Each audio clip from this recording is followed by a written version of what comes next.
Entrar. 6 minutos. Muito bom. Então, vamos lá. Então, olá a todas e todos, sejam todas e todos bem-vindos para mais uma aula pública, uma leitura pública e dialogada que fazemos semanalmente, nós, integrantes do grupo, colegas, integrantes do grupo Kairos, grupo de estudos e pesquisas em educação, trabalho e políticas públicas, coordenado pela professora Liliana Soares Ferreira, do Centro de Educação da UFSM. Então, toda semana nós fazemos uma leitura pública e dialogada, claro.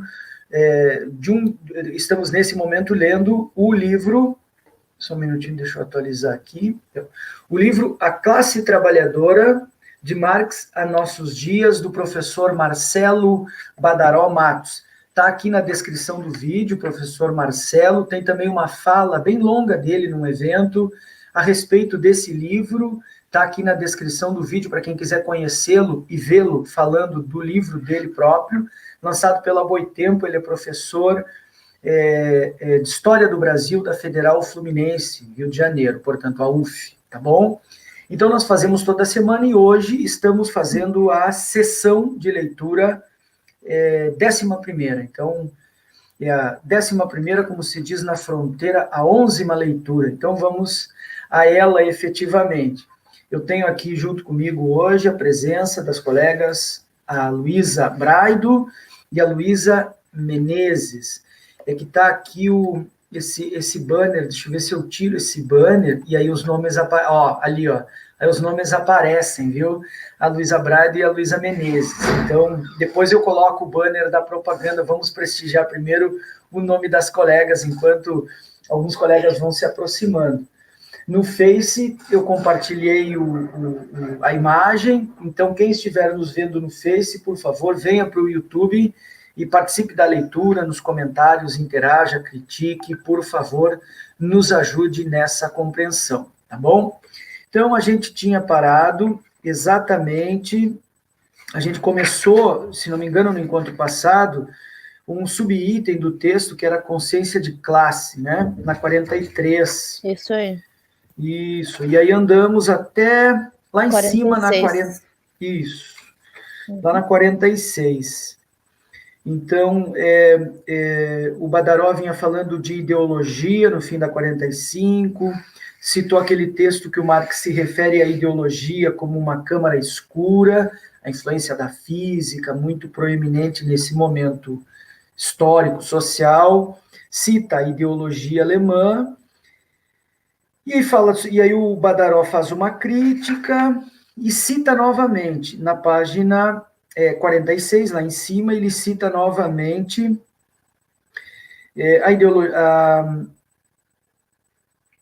a contribuição, deixa eu ver uma coisa, na 102. Sim, aí ele cita um trechinho da contribuição à crítica, no prefácio, que é uma referência também que o Marx faz à ideologia. Ainda uns dias atrás eu discutia com um colega que é professor de filosofia do Instituto Federal Farroupilha de Livramento, não, Sul Rio Grandense, lá não é Farroupilha, desculpa, é outro Instituto Federal, mas é outra nominação, lá Instituto Sul, né? Então, eu discuti com o colega Eliezer e ele falava que a ideologia era bem ampla do que apenas a compreensão do Marx de ideologia alemã, e esse colega trazia justamente a contribuição à crítica para defender o seu ponto de vista.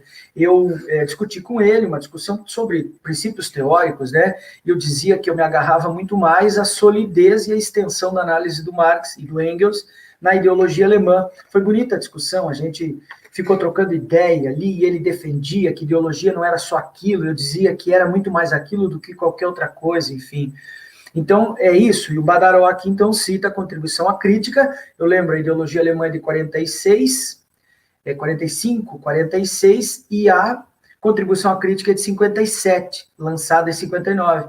Então, 10, 13 anos depois, o Marx continua amadurecendo a sua compreensão sobre ideologia. E exatamente nessa citação da contribuição à crítica, que a gente vai achar por aí, a contribuição à crítica da economia política, então o Marx dizia As formas jurídicas, políticas, religiosas, artísticas ou filosóficas, em resumo, as formas ideológicas, aquelas que expressam as ideias, eu acho que era isso que o Marx está tentando dizer, pelas quais os homens tomam consciência desse conflito, levando às últimas consequências. Então, aqui tem uma ideia muito, muito boa da gente entender o que é a realidade mesma, concreta, imediata, e o que é a expressão dessas ideias. A gente vive os conflitos na realidade da vida social. Na vida material é que os conflitos se dão, efetivamente. Mas a gente não enxerga na realidade imediata, justamente por ela ser imediata, não ser mediada pela nossa compreensão. Mas então, em que lugar a gente se dá conta desses conflitos? Na expressão dessa materialidade. Portanto, a gente vai se dar conta na educação, nas artes. Por isso o papel das artes é fundamental, mesmo agora, nas redes sociais, extremamente popularizadas a cultura imagética, né? As charges, por exemplo, às vezes uma charge te faz ter um insight daquilo que tu não tinha te dado conta. Então, nas leis, tu estuda a lei porque a lei, ela oprime? Não, a opressão é na vida. A lei expressa a opressão. Então, as formas ideológicas expressam a opressão que se dá na vida material, na vida miserável que o capital proporciona pela sociabilidade que ele, enfim, nos faz viver no nosso dia, no nosso cotidiano. Bueno, aí então, agora o Badaró começa a falar em Gramsci, porque quando se fala nisso, Gramsci é um autor importante. Então, já dou de saída o bom dia, professor Rose, Luísa Braido, Luísa Menezes, o Boteco, que é o Rafael Barba, obrigado, Rafael, pela presença. Não me chamou ainda, me chama lá, vamos bater um papo essa semana aí. Minha filha se chama Luísa, Lindo Verdu. Legal, que massa, boa. Boa, tem duas Luísas aqui, Rafael, que nem a sua filha. O Carlos sempre presente, obrigado, Carlos, pela presença. Hoje uma leitura, uma abordagem mais teórica, espero que tenham paciência e compreendam, né, como se dá essa dinâmica. E a Miriam, bom dia a todos, né? Não tem um gênero na palavra, o que é muito bom. Não sei quem é Miriam. Miriam, eu não conheço você é nova por aqui. Diga de onde está falando, para que a gente saiba aí de que lugares. Ontem tinha gente de Belfort Roxo, do Piauí, tudo que era lugar, olha, impressionante. Tava o Ricardo lá de Durham, na Inglaterra, tinha uma galera aí de tudo que era lugar. Então é uma live global essa aqui, sem ser globalizada. Bom, então voltemos à nossa leitura propriamente dita. Deixa eu ver se está tudo ok. Tem duas pessoas nos vendo no Face. Por favor, venham para o YouTube, onde estamos falando diretamente na leitura. Obrigado por espiarem a nossa live por aí, tá bom? Então vamos à nossa leitura propriamente dita. Ao Badaró. Alguma das colegas gostaria de ler ou gostariam de apenas, enfim, acompanhar? Se alguém quiser ler, levanta o dedo aí e diz, eu quero ler. Fique à vontade. Eu sei que a Luísa Braido é tímida, não gosta muito de fazer a leitura. Nem no grupo, né, Luísa? Tu é muito da leitura. Pode começar a leitura, depois eu continuo. A Luísa hoje está perdendo a timidez aos pouquinhos, né, Luísa? Ótimo, legal. Então eu começo assim que quebrar o gelo, a Luísa Braido ajuda na leitura hoje. Então, antes, eu tomo um golinho de água, né? Uma água saudando o primeiro lugar, né? Uma saudação, e qualquer mensagem subliminar é mera coincidência, ó. Assim, ó, aqui, ó. Opa, tá de ponta cabeça, peraí, assim, ó. Assim. E antes que eu me esqueça também, é sempre bom tem que tomar cuidado com mensagens subliminares, né, Luiz? Então faz assim, ó, mensagem subliminar, ó. Aqui, ela passa pela sua tela, aí no meio da leitura, de repente, quando você menos espera, aparece alguma coisa e some da sua leitura. Parece o SBT, que aparece um Jequiti bem rápido, assim, some. Os meus alunos lá da gestão pública na Unipampa, o Matheus, eu me lembro, e como era o nome do outro menino que estava sempre com o Matheus, um dia eu disse para eles que o meu partido, que eu simpatizava, eu não tenho filiação partidária, né, mas eu simpatizo com o PCO, E aí o PCO tem 1 segundo na propaganda, agora até não conseguiu entrar no coeficiente eleitoral, e aí os guris disseram que o meu partido era Jequiti, que tinha 1 segundo na televisão, era mais ou menos isso. E aí, então, o Rafael dá bom dia para o Carlos, o Rafael dá bom dia para a Miriam, provavelmente ele conhece, a Miriam tem que dizer para a gente de onde ela está falando. A Luciana... A Miriam é a que está entrando no Kairos, junto com a Luísa. Eu acho, exatamente. Uhum. Então, como integrante de classe trabalhadora, estou trabalhando e ouvindo a leitura, suas ponderações sobre o conteúdo. Obrigado, Luciana. É para isso aí mesmo, é exatamente isso. Trabalhadores de todo mundo, vamos ficar unidos, né? Trabalhadores, e como diz o Jones, ele vai adiante, ele diz, explorados de todo mundo, univos. O Jones garante que se o Marx hoje reescrevesse aquela primeira frase a última frase, na verdade, do manifesto, ele escreveria explorados de todo mundo, ao invés de trabalhadores, mas sim trabalhadores. Johnny Walker, não sei se eu não conheço o Johnny Walker, mas já bebi algumas vezes. Salve, bom dia a todos. Salve, Johnny Walker, bom nome, muito bem. Então vamos à leitura propriamente dita. Diz o Badaró, aqui lá em cima na 46, todos que quiserem receber o trecho que a gente está lendo, só me mandar um e-mail, Guilherme Roves, é como o meu nome está escrito ali, tudo minúsculo, @gmail.com. Está no sobre ali do canal, vocês encontram o meu e-mail, né? Eu mando esse trecho escaneado, mas sugiro, claro, sempre a todos, a compra do livro na Boitempo, o livro é muito bom, tá? A Miriam, isso mesmo, Luiz, acompanho vocês aqui de Santa Maria. Legal, olha aí que massa, cara, muito bom. Tá mais pertinho ainda. Muito bem, muito bem, muito bem. É que a gente são colegas novos e a gente não, muitos não se mostram na câmera e aí a gente não lembra, né? Bom, diz o Badaró, lá em cima na 46, um dos marxistas que mais fizeram avançar o debate sobre essas formas ideológicas de compreensão dos conflitos da materialidade, né? Mediante as quais os grupos humanos tomam consciência, isto é, se dão conta da exploração que sofrem, foi o líder revolucionário italiano Antonio Gramsci. O Gramsci viveu os últimos anos de sua vida preso pelo Mussolini e não conheceu textos importantes do Marx, é sempre bom lembrar isso. Esse trecho que o Badaró acabou de citar, a ideologia alemã, o Gramsci não conheceu, então ele morreu sem saber, só foi publicado em 32. O Gramsci morre em 37, eu acho, mas estava preso, então no cárcere ele não tinha acesso a esses textos. Jean Hermann observou que os exercícios de tradução que Gramsci fez em seus escritos carcerários, cadernos do cárcere, sobretudo, o Gramsci escrevia em papéis de cigarro. Eu já fumei na vida, então eu sei que dentro da carteira de cigarro tem um papelzinho branco que envolve, e ali o Gramsci escrevia muito das suas sacadas pela escassez de papel, né, para escrever no cárcere. Vejam as condições precárias em que ele produziu a sua teoria, né? Isso torna mais monumental ainda, eu até diria. Então, observou que os escritos carcerários se iniciam justamente pelas teses sobre Feuerbach, ou seja, são elucubrações, são sacadas que o Marx tem sobre um alemão, um filósofo alemão, anterior a ele, o Feuerbach, que é um materialista, toma o mundo pela perspectiva materialista. O materialismo de Marx é basicamente de Feuerbach. O Marx não criou o materialismo, ele embarcou numa corrente filosófica, teórica, que já vinha andando. O Feuerbach era o maior exemplo deles. E aí o Marx escreveu 11 sacadas, 11 elucubrações, assim, elaborações sobre Feuerbach, que depois, com o tempo, ficaram conhecidas como teses sobre Feuerbach.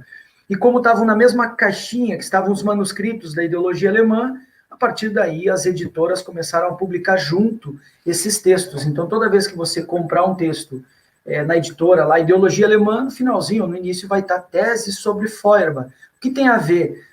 Em princípio, não exatamente alguma coisa visceralmente ligada, mas sim, tem tudo a ver, porque inclusive estavam na mesma caixa física mesmo, guardada, lá entre 28 e 32, então foram publicados.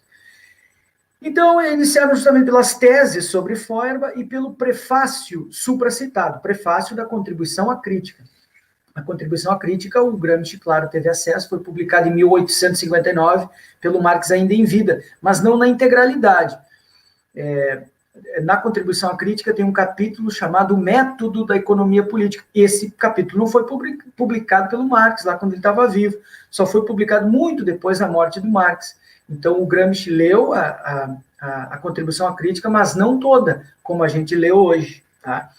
Então, em uma alteração interessante na tradução, Gramsci verteu para o italiano que ele era, né, as formas ideológicas pelas quais os homens tomam consciência. Veja como a questão filológica, linguística é importante ser considerada nesses casos. Então, o que nós conhecemos hoje por as formas ideológicas, ou seja, as elaborações teóricas da sociedade, né, pelas quais os homens tomam consciência, o Gramsci traduziu como as formas ideológicas em cujo terreno os homens tomam consciência, enfatizando a materialidade, chamando o campo ideológico de terreno, dando um aspecto terreno mesmo, mundano das formas ideológicas, porque para muitos ideologia vai parecer uma coisa abstrata, desprovida de materialidade, e ao contrário, as formas ideológicas são carregadas da materialidade da vida social. Uma ideia tem um potencial de mobilizar ânimos, vontades, enfim, né? Então, as ideologias carregam muito potencial material. Isso o Gramsci fez. E a notinha aqui do Badaró é um texto do Jan Herman, que eu particularmente não conheço. Segue mais um pedacinho antes de entregar um pouco da leitura para a Luísa. E diz o Badaró. Na trilha aberta por Marx, nas teses sobre Feuerbach, é certo que Gramsci tinha como objetivo transformar o mundo. Então, a ideia da 11ª tese. Os filósofos até hoje se detiveram em compreender o mundo, é preciso transformá-lo. Quem diz, não, Marx queria transformar, não queria saber de compreensão, achava que a filosofia para nada prestava. Não, Marx dizia, não basta somente compreender, é preciso agir. Isso a gente chama de praxis. Então, o Marx jamais desprezou a filosofia. Pelo contrário, ele julgava que a filosofia era uma condição necessária, a compreensão filosófica era uma condição necessária, porém não suficiente para a revolução. É preciso ir além da compreensão, agir no mundo mesmo. E como se faz isso? Bom, aí a ação efetiva, na forma partido, na forma sindicato, na forma, enfim, várias formas de ação política, né? Nesse sentido, o problema que se colocou, tanto em sua obra como em sua ação política, obviamente indissociáveis, né? A obra e a ação, a praxis, né? Foi o da revolução, a perspectiva da revolução. Não é à toa que Gramsci definia o marxismo como filosofia da praxis. Então, é a partir dessa elaboração que depois, aquele texto, gurias, colegas, que a gente leu no grupo, a filosofia da praxis do Vasquez, lembram? Então, é de um tempo que não era bonito, não era permitido falar em marxismo, os livros eram proibidos, se a polícia batia na tua casa, tu tinha um livro escrito na capa marxismo, ele era tomado, você já podia ser preso por subversão. Então, os autores começaram a usar subterfúgios para dar título aos seus livros. Filosofia da Praxis foi um deles, que o Vasquez escreveu. Do que ele estava falando? De marxismo. Outro é o que a gente leu no grupo agora há pouco, o Dialética do Concreto, do Karel Kozic. O que é dialética do concreto? É Marx, é marxismo, é materialismo histórico. Só que não era bonito falar marxismo, porque o livro podia ser caçado, proibido, entrar num índex de livros proibidos. Então, eles deram nomes, assim, subterfúgios aos livros, né? Mas é a filosofia da praxis. Filosofia que é ação e reflexão em um só tempo. Não existe prática sem teoria, não existe teoria sem prática. Isso é a praxis, né? Não é só isso, eu estou resumindo aqui para a gente compreender e avançar, né? Pensar a revolução em sua época acarretava a Gramsci diversos problemas associados à face subjetiva da vida social. Era perigoso, né? Por exemplo, o de compreender as formas de dominação de classe, não apenas a partir de seus traços econômicos, e aí tira fora qualquer ideia de que o Marx era um economicista, não era a vida humana, não era a economia que determinava a vida humana, mas ao contrário, a vida humana é que determina a atividade humana dos homens e mulheres, pessoas, na vida social que determina a economia. Então, o Gramsci está compreendendo assim, por exemplo, de compreender as formas de dominação de classe não apenas a partir de seus traços econômicos ou da política, objetivada em um Estado, com letra maiúscula, apresentado como simples instrumento coercitivo do poder burguês. Não é tão simples, é mais complexo, vai dizer o Gramsci. Tal desafio levava Gramsci a buscar compreender como uma dimensão de consenso atravessava a dominação. Por que tanta gente acredita que aquilo é verdade? Por que eu me deixo tomar por aquela forma de explicar o mundo, que eu vou, de forma livre, chamar aqui de narrativa? A esquerda odeia essa palavra, eu não odeio tanto, eu acho que ela é importante desde que bem compreendida. Para entendê-la, essa dominação seria, agora é o Badaró explicando o Gramsci, para entender como se dá a dominação, por exemplo, agora estamos imersos numa narrativa que é religiosa e econômica ao mesmo tempo, a teologia da prosperidade, que é neoliberalismo e neopentecostalismo ligados numa coisa só, que para nós aparece como o bolsonarismo. Esse fenômeno de ultradireita, fascistizado. Por que tantas pessoas se deixam tomar por essa forma de dominação, se deixam dominar por essa narrativa, por essa forma de compreender o mundo, que é excludente, que idolatra um falso libertarismo, que idolatra uma falsa noção libertária e revolucionária? Por que se deixam dominar?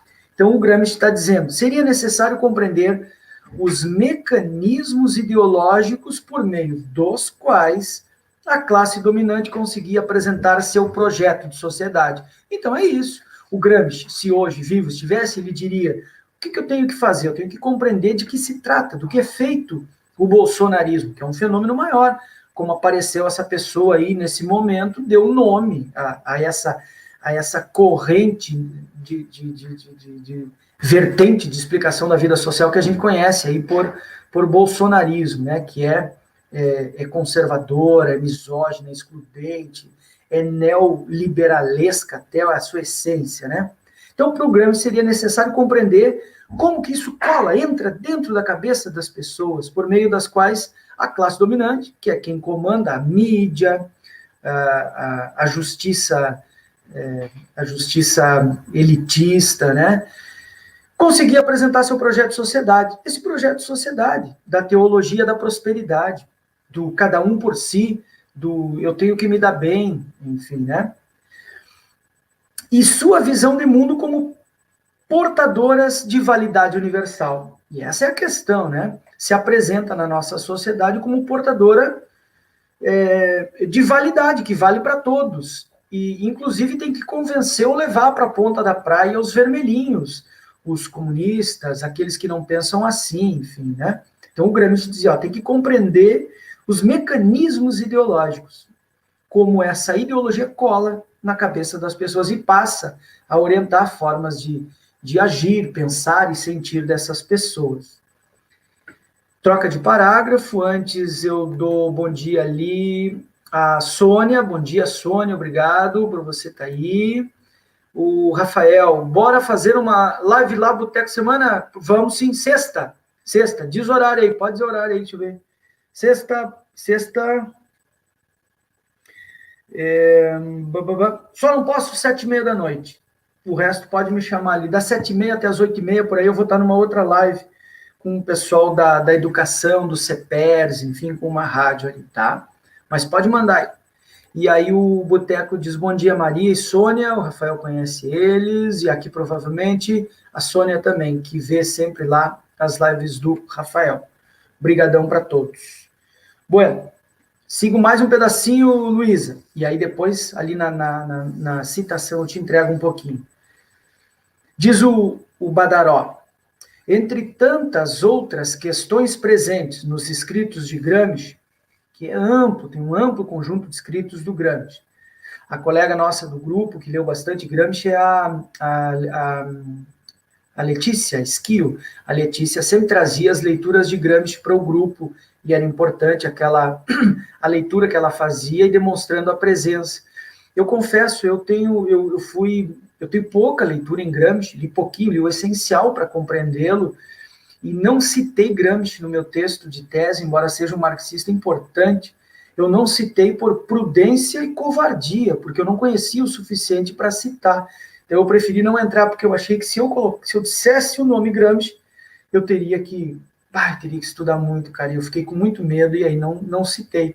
E trabalhei com formas ideológicas, né? Mas, enfim, a gente... depois, inclusive, que eu defendi a tese, eu segui lendo muito mais Gramsci. Mas eu acho que eu consegui defender a minha ideia, mesmo sem o Gramsci, né? E mais tarde, depois mando detalhes. Beleza, Rafael, pode mandar, não me lembro onde é que a gente mantém contato, acho que no Face, não sei. Mas onde você mandar, eu acesso ali, a gente combina, beleza. Então, sobre o Gramsci. O Gramsci constitui um fértil terreno para o debate sobre ideologia e consciência. As seguintes: a hegemonia como relação de... Então, a ideia de hegemonia. O Gramsci trabalha com a ideia de hegemonia. Hegemon, quer dizer governo, comando, do grego, né? Então, forma como formas de pensar comandam a nossa ação. Lembram daquela imagenzinha das marionetes comandadas por cordinhas, né? A hegemonia é como se houvesse marionetes sendo comandadas por cordinhas invisíveis. A gente não percebe que as cordinhas estão fazendo a gente fazer o que a gente faz, mas elas estão ali. E o nome dessas cordinhas é hegemonia. É uma metáfora. Não me levem muito a sério, tá? É uma metáfora apenas, tá? Mas é isso. Eu estou fazendo sem saber por que eu faço. Desconhecendo as cordinhas que me façam fazer o que eu faço. É isso. Então, a hegemonia com relação de dominação, em que o elemento de força não está ausente, por isso a força das cordinhas, ela puxa, levanta, baixa, né? Mas que se sustenta também no consenso criado entre as classes subalternas. O papel dos intelectuais na criação das condições para tal forma de dominação, ou as condições favoráveis para sua superação, por meio da reforma intelectual e moral, o senso comum como terreno sobre o qual atuam as ideologias dominantes, justamente porque o senso é comum, é aquilo que o Bourdieu chamava de ideias espontâneas. Elas vão aparecer como espontâneas porque você não sabe o que as determinou como tal. Por meio da reforma intelectual, com o terreno sobre o qual atuam as ideologias. A existência de um sólido projeto nacional popular, visível, por exemplo, nas manifestações literárias de uma época, as ideias colantes, por exemplo, muitos livros lançados e financiados por institutos liberais de direita, esses tanques de cérebros, esses think tank que comandam a vida da gente sem que a gente se dê conta, os projetos que penetram na área da educação, Instituto Ayrton Senna, Instituto IOSP, que vão determinando livros didáticos, e ali aquelas ideias vão colando na cabeça da meninada sem que eles se deem conta que aquelas ideias foram inculcadas de fora para dentro. Quem fala muito sobre isso é o professor Gaudêncio Frigoto. Ele trabalha muito bem essas formas ideológicas do grande capital colado, por exemplo, nos projetos de educação, nas políticas de educação, nas políticas públicas para a educação. Como condição de exercício da hegemonia, por exemplo, como exercício do comando. E é importante que tenham em sua mão, as formas dominantes e hegemônicas, tenham em sua mão importantes intelectuais. Portanto, é aquilo que depois a gente vai chamar de intelectuais orgânicos, que são aqueles ligados a um determinado projeto, que podem estar do lado da resistência, da esquerda, ou mesmo do lado direito, cedendo e divulgando o grande capital. O ponto de partida de Gramsci para discutir todas essas questões é sempre a obra de Marx e Engels, a ideologia alemã, claro, né? Exemplo disso está em seus Cadernos do Cárcere, que é a obra que o Gramsci escreveu quando estava preso, né? nos quais retomou as considerações das teses sobre Feuerbach para definir a forma como se manifesta social e historicamente a determinação do social sobre a consciência social. Então, ele vai citar o Gramsci, depois a Luísa vai ler um pouquinho. A natureza, aqui é dos Cadernos do Cárcere, a citação de Gramsci direto. A natureza, entre aspas, né, do homem é o conjunto das relações sociais. Portanto, a nossa natureza não é inata, ela é construída social, culturalmente, que determina uma consciência historicamente definida. Além disso, diz o Gramsci, o conjunto das relações sociais é contraditório a cada momento e está em contínuo desenvolvimento, de modo que a natureza, sempre entre aspas, a natureza do homem, não é algo homogêneo para todos os homens em todos os tempos. Portanto, não há uma natureza humana ahistórica, atemporal.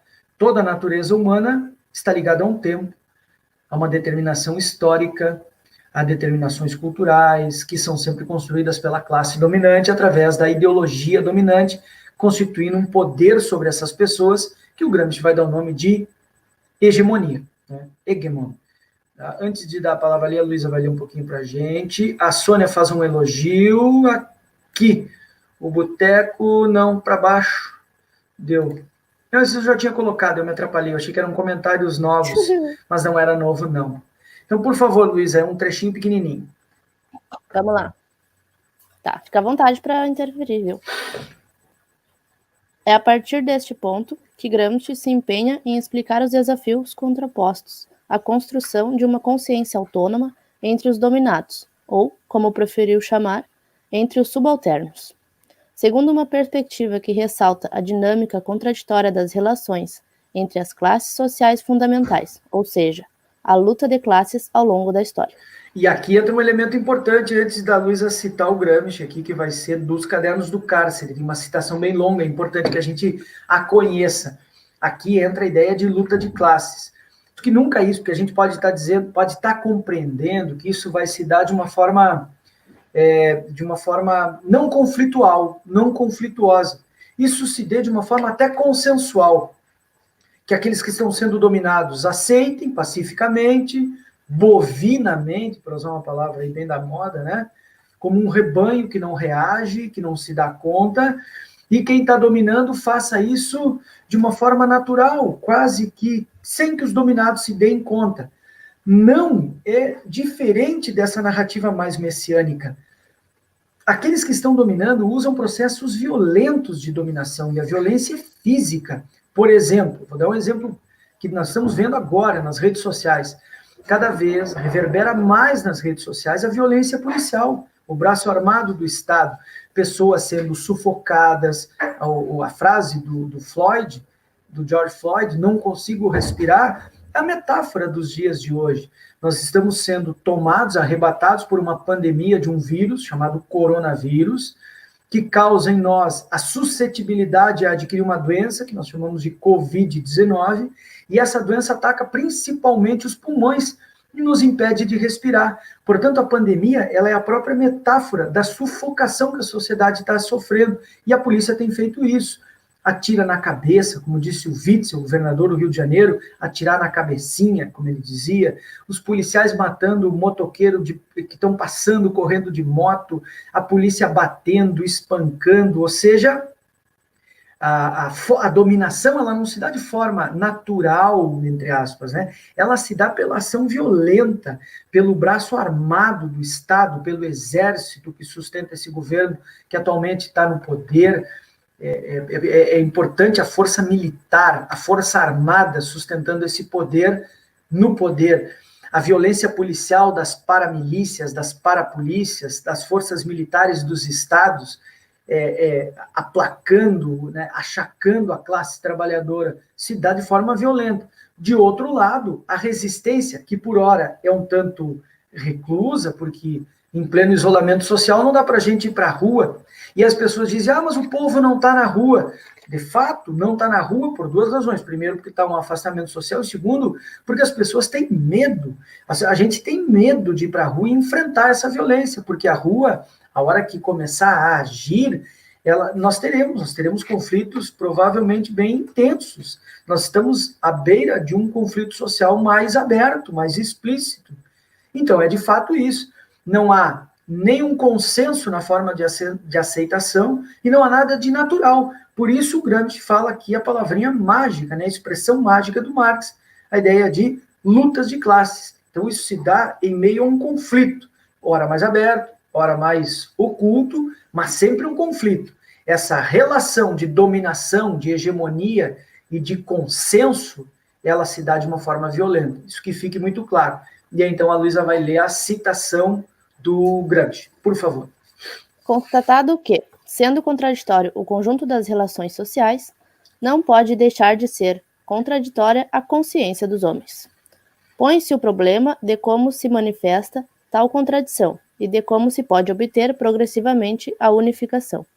Manifesta-se em todo o corpo social, com as consciências históricas de grupo, com a existência de estratificações correspondentes a fases diversas de desenvolvimento histórico da civilização e com antíteses nos grupos que correspondem a um mesmo nível histórico, e se manifesta nos indivíduos particulares como reflexo de tal desagregação, vertical e horizontal. Nos grupos subalternos, por causa da ausência de autonomia na iniciativa histórica, a desagregação é mais grave e é mais forte a luta para se libertarem dos princípios impostos e não propostos para obterem uma consciência histórica autônoma. Portanto, percebam, aqui fica claríssima essa relação, quando ele fala ele se dá de forma vertical e horizontal, ou seja, é hegemônico, porque desce também da dominação de formas de agir, pensar e sentir ideológicas, descem, mas também tomam conta da horizontalidade da vida social. É um cidadão que converte o outro para a teologia da prosperidade, a junção entre neopentecostalismo e neoliberalismo. Há também essas duas formas de relação de dominação, de uns sobre os outros, do Estado, das polícias, do Exército em relação à população civil. E depois ele diz assim, ó, desagregação é mais grave e mais forte, e é mais forte a luta para se libertarem dos princípios impostos, ou seja, formas de resistência. Por isso a ideia de resistência. Dizem, resistência é uma palavra perigosa, a esquerda tem que desistir da resistência. E eu acho, sinceramente, honestamente, eu acho resistência uma palavra boa, excelente. Como diz aquela metáfora, né? Quem vence não é quem mais bate, mas quem mais resiste. A metáfora é a luta do Cassius Clay, quando ele lutou com o Foreman, nos anos 70. O técnico dele, ele diz assim, o Foreman era muito mais forte, e o Cassius Clay era Cassius Clay, mas era um cara mais ele era jovem ainda e tudo, e era mais fraquinho, né? E aí ele perguntou para o técnico, mas você marcou a luta, você acha que eu posso vencer? E o técnico do Cassius Clay, do Muhammad Ali, diz, não tem nenhuma chance de você vencer. Ele diz, mas então por que você marcou a luta? Diz, porque você vai vencer. Diz, mas como é que é isso? Diz, não, você vai entrar e vai deixar ele bater. Ele vai bater, ele vai cansar de bater. Diz, isso é certo que eu vou ganhar? Diz, nenhuma certeza.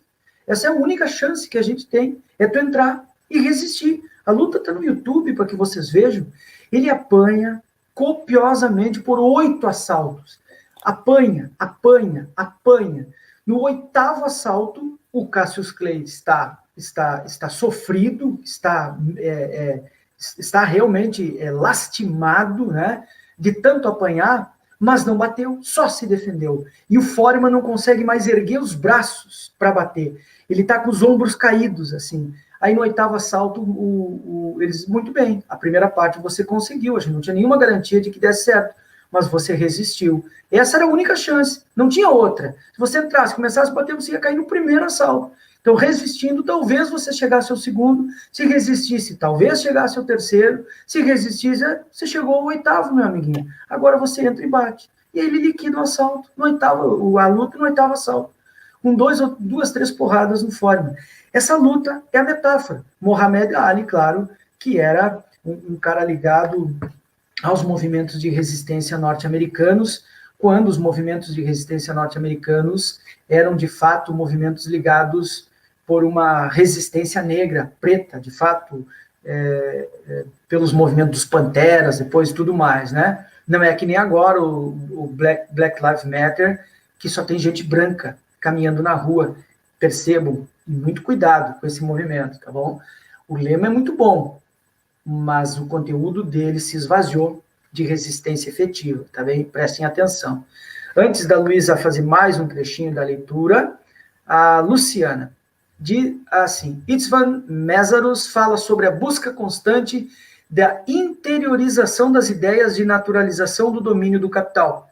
Perfeito, exatamente por aí, Luciana. Em todos os meios, inclusive na educação institucional. Inclusive, eu diria mais, Luciana, principalmente na educação institucional, onde se naturalizam as formas de dominação. Perfeito, a sua intersecção aqui no texto é pontual, cirúrgica. Em seguida, o Badaró vai citar o Meszaros. Muito bem, olha aí, ó, Luciana, você está colando na nossa aula, Luciana, você só podia saber. Se eu não fosse ateu completamente, eu diria que desceu dos céus essa luz que iluminou teu comentário. Não fique bravo com a minha brincadeira, por favor. Luísa, por favor, a Luísa Braga. Vamos lá. A resposta elaborada pelo revolucionário Sardo ao problema da ultrapassagem dos limites impostos pela dominação de classes no plano ideológico, visando a uma consciência de classe emancipada e emancipatória, nutre-se, por sua vez, do conceito de senso comum. Perceba que a ideia de senso comum é importante, Luísa, por isso eu interrompo. E ali, revolucionário Sardo é apenas a referência gentílica. Ele é da Sardenha, por isso, tá? Por isso o Gramsci, né, da Sardenha. Então, a ideia de senso comum, isso para o Gramsci é fundamental. Estudar sobre senso comum é fundamental. Essa é uma das razões principais por que o Gramsci é tão importante para os estudos em sociologia. Das ciências sociais, a sociologia é aquela disciplina que mais se preocupa com o senso comum, porque ela trata de temas muito comezinhos, muito prosaicos, muito cotidianos da vida social. Por isso, muitas vezes, a sociologia é entendida, enfim, como o senso comum também, né? Que estuda tudo e não sabe de nada, a ideia de tudologia. Por vezes, uma má sociologia faz isso mesmo. E por isso o Gramsci é tratado como sociólogo. Ele, de fato, tratou o senso comum com a seriedade que o senso comum requer. Prossiga, Luísa, por favor. Segundo Gramsci, a possibilidade dessa superação depende, sobretudo, da capacidade da filosofia da praxis, o marxismo, de apresentar-se como crítica e superação do senso comum de uma época. Este é definido em termos negativos como opostos ao senso crítico, uma filosofia no sentido de concepção autônoma de mundo. Assim, o senso comum é apresentado como uma amálgama de características difusas e dispersas de um pensamento genérico de uma certa época em um certo ambiente popular. No entanto, também existe nesse mesmo senso comum um núcleo sadio, que merece ser desenvolvido e transformado em algo unitário e coerente. Perceba, aqui eu intercedo porque é importante fazer esse reparo. O senso comum, portanto, não é o mal em pessoa, não é demoníaco por natureza, por ser um senso desprovido de cientificidade, por estar ligado a uma empiria brutal, a apenas referências empíricas. Não, o Gramsci, e o Badaró está lembrando aqui isso, o senso comum, ele também era dotado de um saber. O senso comum também é uma forma de saber, apenas ele não está sistematizado, orientado metodologicamente e comprovado empiricamente. O senso comum é aquele saber mais imediato, mas ele também é dotado de sabedoria, ele também orienta condutas. O senso comum, por exemplo, para que vocês lembrem, é como tomar um chá, porque a avó tomava um chá, um calmantezinho, um chá para dor de cabeça, um chá para cólica, e aí você toma aquele chá. Você tem alguma sistematização, um estudo sistemático sobre os aspectos medicamentosos daquele chá? Não tem. Tem uma orientação metodológica, científica, para elaborar os estudos sobre aquele chá? Não tem. Mas você tem a referência empírica, concreta, de que aquele chá faz bem para dor de cabeça, tira a dor da cólica, tira a dor de barriga, por exemplo. Então você se serve disso. E nisso reside também uma forma de saber, que orienta condutas, constitui elementos para formas de dominação. Então, o senso comum não tem que ser atirado fora, nem contraposto à ciência, como se fossem duas coisas opostas uma à outra. Não, senso comum e ciência são diferentes, isso não há dúvida, sobre isso não há dúvida, mas ambos têm elementos de diálogo e interconexão. Muitas vezes algo que é senso comum em um tempo passa a ser conhecimento científico em outro, e ciência é refutada e passa a ser mero senso comum, enfim, teorias descabidas em um outro tempo. Então isso é importante. Mas, Luísa, por favor. Por isso, sua superação crítica pela filosofia da praxis deve basear-se sobre o senso comum para demonstrar que todos são filósofos e que não se trata de introduzir ex novo uma ciência na vida individual de todos, mas de inovar e tornar crítica uma atividade já existente. Perfeito, perfeito. Ou seja, é pegar o senso comum, tomar o saber cotidiano, o saber espontâneo, como diria o Bourdieu, e dar a ele elementos de cientificidade. E aí, então, se resolve essa questão. E aí, então, ele volta a citar, e logo depois, o Mesaros. Mas, Luísa, por favor, mais um trechinho. A proposta de Gramsci reconhece as potencialidades do proletariado como sujeito social da emancipação humana, mas ressalta os desafios para que uma filosofia crítica e emancipatória, como o marxismo, contribua para a superação de armadilhas ideológicas secularmente criadas e contemporaneamente alimentadas pela dominação de classes. Aqui é importante eu sublinhar esse trecho aqui no meu texto, Luísa, por isso eu interrompo. O Gramsci está dizendo o proletariado, ele não tem tempo de ficar estudando grandes obras, fazendo grandes concepções e elucubrações, mas nem por isso ele não tem expertise, para usar uma palavra do mainstream, uma palavra do uso enfim, que a direita usa, né? Ele tem expertise, não é porque ele não estudou, não é porque não tem a formação, porque não é doutor, porque não é mestre, porque não é especialista de uma área do conhecimento. Pelo contrário, o proletariado tem um saber espontâneo que é rico, onde pode fertilizar a filosofia da praxis, onde o marxismo, que é como o Marx diz, aliás, na introdução à crítica da filosofia do direito de Hegel, quando a filosofia bater no solo virgem do povo, que ele diz, né? Quando a filosofia aceder à luta revolucionária, ou seja, quando formas de pensar colarem em formas de agir, aí acontecerá a revolução. Então ele está dizendo, o Gramsci, o Badaró, lembrando que o Gramsci aqui diz que a filosofia da praxis, o marxismo, tem uma forma emancipatória que deve se colar ao saber espontâneo, ao senso comum do proletariado. Não precisa o proletariado subir a uma filosofia elaborada para se tornar revolucionário. Ao contrário, a filosofia que deve colar na simplicidade e na concreticidade da compreensão do mundo do proletariado. E então, classes que tendem a atrelar a consciência de classe dos subalternos aos ditames da passividade que domina o senso comum. A palavra aqui subalterno está entre aspas, do Badaró, porque o Gramsci chamava subalterno, e aí tem várias formas, né? O Florestan Fernandes chamava os de baixo, o Milton Santos também, talvez até por influência do próprio Florestan, embora eles tenham sido contemporâneos, né? Também chamava os de baixo.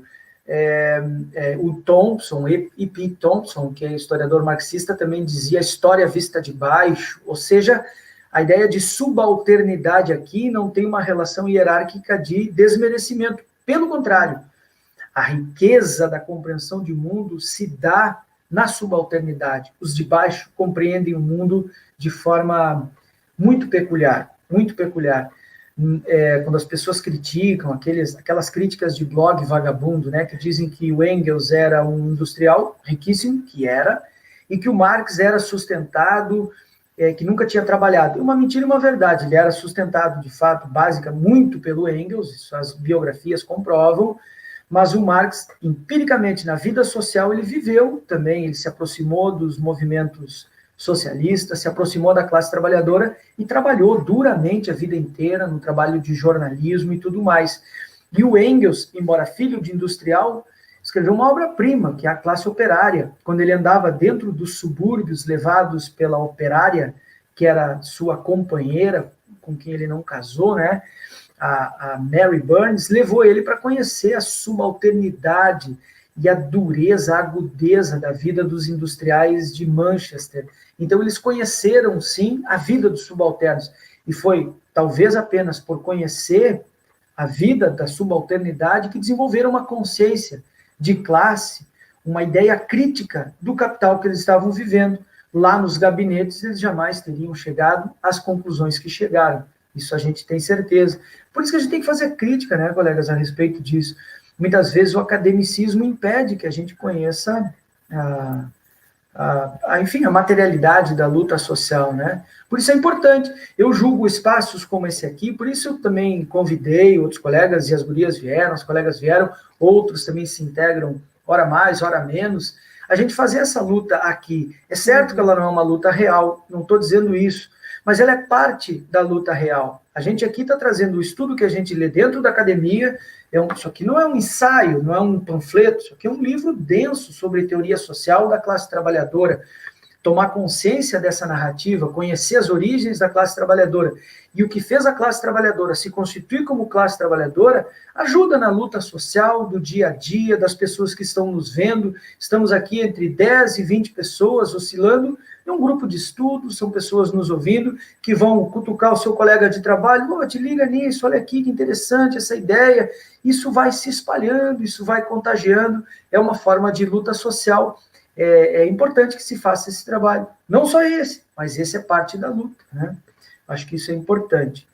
E agora, então, Luiz, ele cita os manuscritos, que nós estávamos lendo ontem, né? Até ontem no grupo, nós líamos os manuscritos, uma sugestão do colega do Marcos Correia, para a gente estar no grupo, nas nossas reuniões internas, nesse momento de estudos, a gente está estudando o tema trabalho. Como que o trabalho, qual a forma marxiana e marxista do que é o trabalho, afinal de contas, né? Então, ontem, aí o Marcos sugeriu que a gente lesse o primeiro manuscrito dos manuscritos econômicos filosóficos, e eu sugeri que a gente lesse o capítulo 1 do livro do José Paulo Neto, Economia Política, que exatamente tematiza sobre o trabalho. Então, ontem, no encontro de ontem de manhã, nós líamos exatamente esse manuscrito aqui que o Badaró vai citar. Então, por favor, Luísa. Voltando a Marx, outra forma de encarar os limites impostos à consciência social pela determinação do ser social, ou outra forma de compreensão da prevalência do modo de produção e das relações sociais nele engendradas, no entendimento dos limites da subjetividade humana, aparece por meio da categoria marxiana de alienação. É na própria materialidade das relações de trabalho e de exploração que os homens perdem o controle do que produzem, de como produzem e de por que produzem. E enquanto não superarem este controle, não poderão atribuir sentido pleno ao trabalho, que, como vimos, é entendido por Marx em seu sentido concreto como a mediação de suas relações com a natureza e com os outros homens, e, portanto, a vida, recorrendo novamente a Raymond Williams. Aí eu não faço reparo, apenas isso, a ideia de alienação, porque no trabalho, na forma de trabalhar, resumidamente, o que é o trabalho? O trabalho é a ação do homem na natureza, transformando a natureza, o meio que ele vive, e a sua própria natureza, seu corpo físico, fisiológico, sua forma de agir, pensar, sentir, se vestir, se alimentar, namorar, pensar, conceber o absoluto, formas religiosas, tudo isso. Isso é o trabalho é que constitui a vida social. E aí, como? Nessa forma social, nesse modo de produção que a gente está vivendo, o trabalho não nos pertence. O que a gente faz não é para mim, é para o dono do meio de produção. Eu não controlo nem o ritmo, nem o que eu estou produzindo, e, portanto, tudo que eu trabalho, ao invés de me realizar como ser humano, me aliena, me anula, me coisifica como ser social. Então, eu sou um ser social reificado, coisificado. A isso Marx chamava de alienação, lá em 44. Então, exatamente apenas esse reparo. E aí, então, ele cita agora um trechinho do Raymond Williams, né? Palavras-chave do marxismo, né? Então, por favor. Marx vê o processo como a história do trabalho, em que o homem cria a si mesmo ao criar seu mundo. Mas na sociedade de classes é alienado dessa natureza essencial por formas específicas de alienação na divisão social do trabalho, na propriedade privada e no modo capitalista de produção, no qual o trabalhador perde tanto o produto do seu trabalho como o sentido da sua própria atividade produtiva, em consequência de expropriação de ambos pelo capital. O mundo... Veja aqui, Luísa, veja que a palavra, aqui vamos compartilhar algo que é interno do grupo, mas é importante que a gente compartilhe. Se tiver algum colega nos assistindo, saberá do que a gente está falando. Essa palavra, inclusive a professora que orienta nossos trabalhos, nós somos todos aqui irmãos de orientação, ou seja, somos todos orientados pela professora Liliana, e ela usa muito essa palavra, a palavra sentidos. Essa palavra também está nos textos do Ricardo Antunes, sentidos do trabalho, né, o texto clássico do Antunes. E a professora Liliana, ela usa muito a ideia de sentidos, e muitos colegas utilizam essa palavra, os sentidos do trabalho pedagógico, da escola, dos professores. Enfim, eu vejo reverberar essa palavra em vários trabalhos, o sentido do trabalho. E aqui, o Raimundo Williams está trazendo a palavra sentido como uma das formas de alienação. Eu não controlo eu não controlo o que eu faço, como eu faço e o sentido daquilo que eu faço. Uhum. Portanto, eu me arriscaria a dizer que todos os trabalhos do grupo que trabalham com a categoria sentidos estão falando da terceira forma de alienação. Muitos citam isso abertamente, muitos até não se deram conta ainda. Mas aqui nós estamos chamando a atenção, lendo Badaró, viu só? Então, perfeito. Então, do Capital, por favor. O Harvey também tem, né? Os sentidos do mundo. Perfeito, Luísa, exatamente, David Harvey. O mundo construído pelo homem confronta-o como estranho e inimigo e tem poder sobre ele, que transferiu ao mundo seu próprio poder. Muito bom. Depois o Marx amadurece bem mais essa ideia e vai sumir a palavra alienação, ela não volta a ser usada pelo Marx. E aí, então, quando algo que o homem fez se confronta com ele como estranho, aí isso o Marx vai chamar de fetiche. Isso vai aparecer no item 4 do capítulo 1 do Capital, o fetiche da mercadoria. Tá? Uhum. Agora, então, ele cita o Mesaros. E agora sim caminhamos exatamente para o finzinho. Acho que esse é o último parágrafo, e aí a gente provavelmente pare ali antes da citação. Uhum. Então, por favor, ele cita, o Badaró cita o Mesaros, e aí, então, nós vamos terminar falando de alienação. Perfeito. Stephen Mesaros considera que a introdução do conceito de trabalho alienado na obra de Marx, particularmente nos manuscritos de 1844, foi fundamental para o programa marxiano para alcançar a unidade da teoria e da prática. Tal programa se traduziria pela transcendência, entendida como a negação e supressão da autoalienação do trabalho.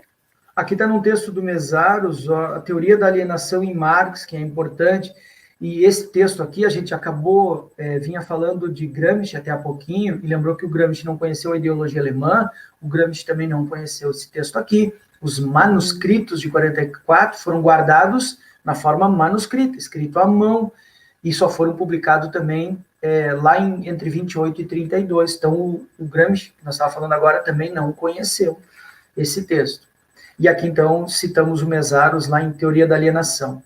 Caminhando agora, Luiz, então, por Sintetizando favor. Os manuscritos, Mesaros observa que o complexo conceito-chave de alienação tem, na obra de Marx, 4 aspectos principais. Tá vendo que isso aí é uma discussão também teórica. Tem muito manual marxiano que fala em 3 formas de alienação. Eu reconheço, são 3 mesmo. Só que tem uma delas que se desdobra em 2. Por isso também que eu me filio àqueles teóricos que compreendem 4 formas de alienação. Então, ontem falávamos, inclusive vamos encerrar na próxima semana a nossa leitura do primeiro manuscrito, e lá no grupo, nosso grupo é fechado, não é uma leitura pública para que as pessoas saibam aqui, essas reuniões são reuniões internas do grupo, e lá nós estamos exatamente na terceira forma, não entramos na quarta, que para muitos não é uma quarta, é apenas o desdobramento da terceira, mas para o Mesaros, por exemplo, e eu respeito o Mesaros, acho um teórico importante, são 4 formas, e aqui o Mesaros vai nos dar, o Badaró nos traz de barbada aqui, para que a gente entenda. Então, por favor, Luiz. A. O homem está alienado da natureza.